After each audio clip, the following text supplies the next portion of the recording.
This is the GAT-X105E Strike Noir Gundam from Mobile Suit Gundam Seed Stargazer of CE73 timeline between Gundam Seed and Gundam Seeddestiny, which is a Gundam Seed series that you haven't probably watched, but you gotta see it. Sven Kalbayang's Gundam, the Strike Noir. It is now available in the Robot Spirit series in its second release or version anime. If you have seen the movie Gundam Seed Stargazer, on war missions, the Strike Noir is accompanied by these Slaughter Daggers. You probably noticed the number 105 on both the Strike Noir's GAT series and the number before the Slaughter Dagger's name. So you can see the Slaughter Dagger present in the Strike Noir's box, reminding you of the camp slaughter scene in the Gundam Seed Stargazer movie.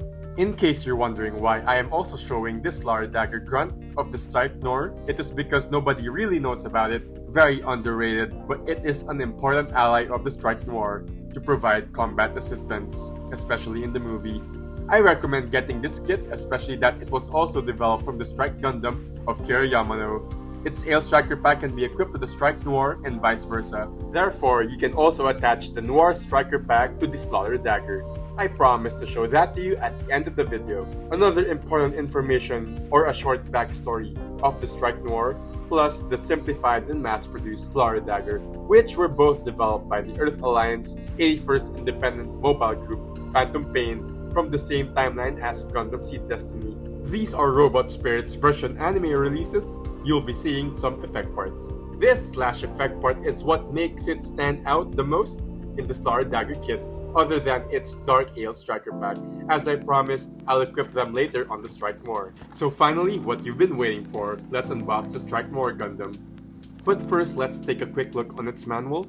You can see here the leg and feet gimmicks as well as the shoulder movements, and these are the effect parts for the rifle, and the next page is about the wings and its weapons attached to it, for gimmicks to articulations.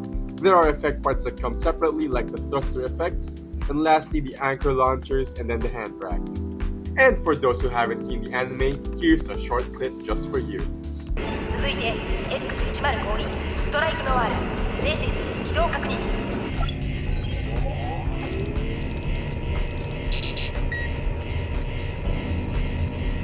スレンカルバヤンストライクノワール出る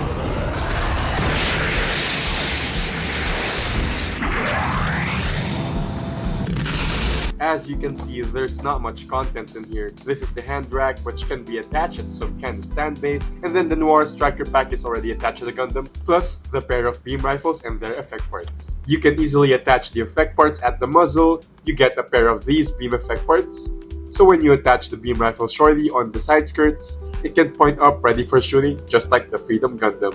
And then some sample poses and a short clip.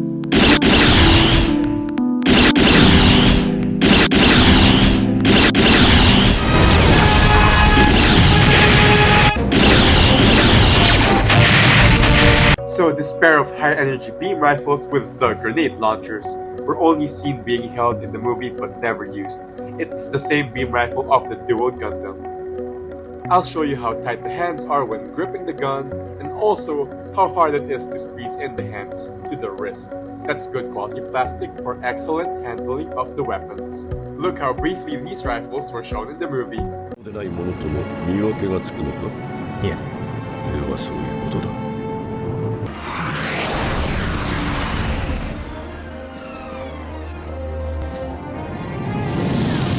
And some more poses.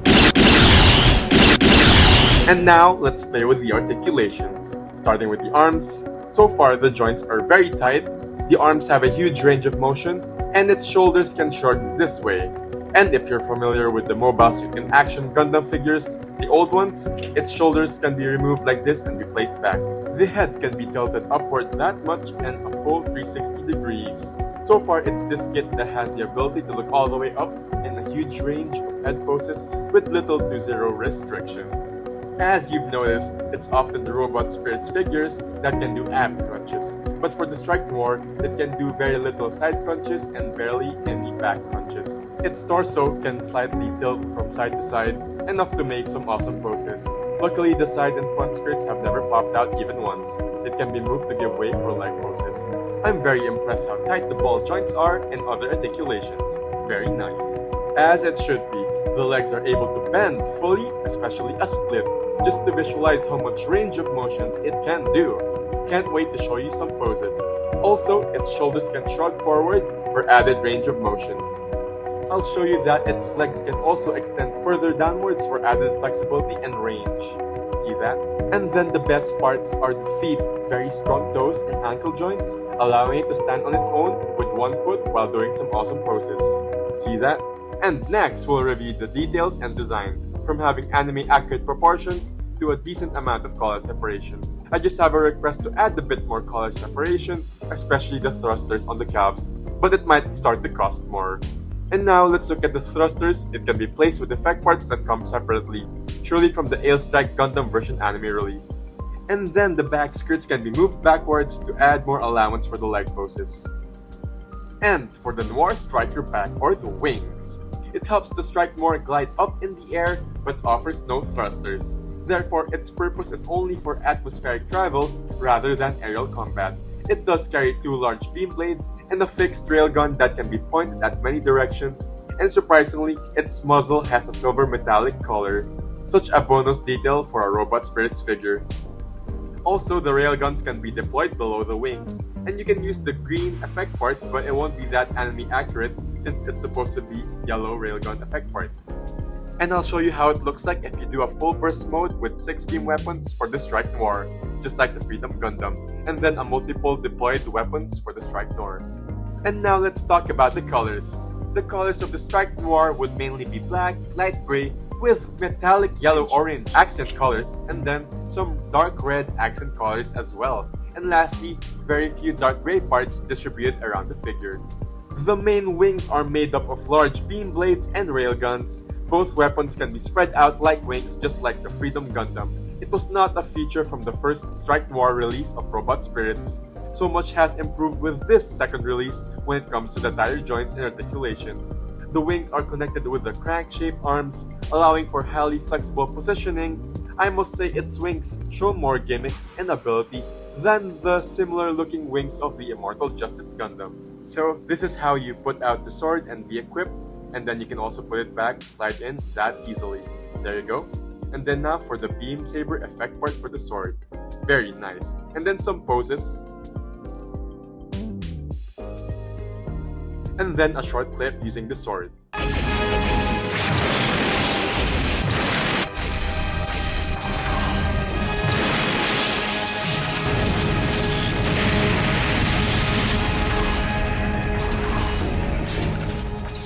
Finally, the secret weapon of the Strike Noir, the anchor launchers.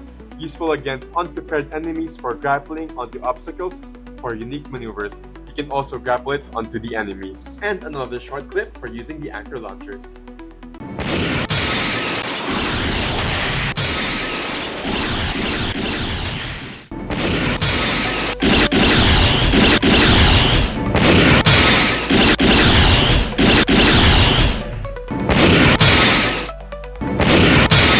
And then I'll show you a clip that uses this pose against the Kerberos Bakus.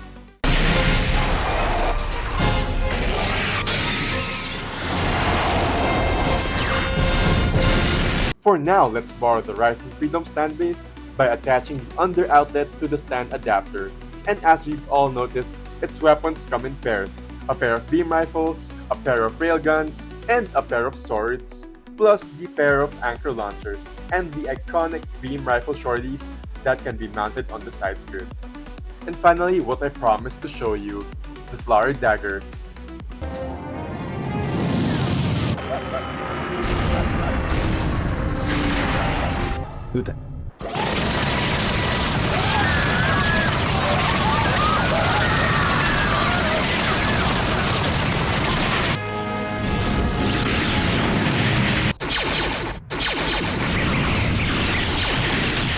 Its equipment and striker pack is very identical to the similar Strike Gundam.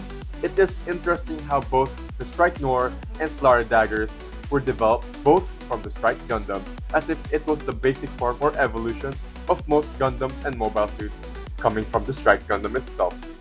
So both mobile suits have the striker pack system, which allows both the Strike Noir and the Slaughter Daggers to equip with various striker packs in the anime.